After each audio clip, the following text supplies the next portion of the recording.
മുത്ത് റസൂലുള്ളാന്റെ പ്രിയ മകൾ ഫാത്തിമ ബി മുത്തായി വളർത്തിയ മോനല്ലേ.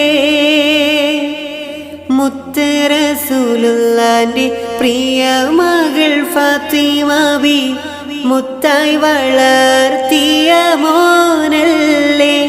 അവരെ ക്രൂരൻ യസീദ് പണ്ട് കാണിച്ച രംഗം കണ്ട് കർബല കളം പോലും കരഞ്ഞില്ലേ.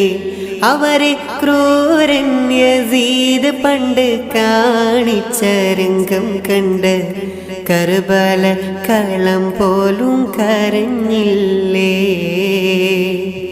കടലേഴും പാറിച്ചെന്ന് കർബലയും കണ്ട് വന്ന് കരഞ്ഞും കൊണ്ടിരിക്കുന്ന കിളിയേ.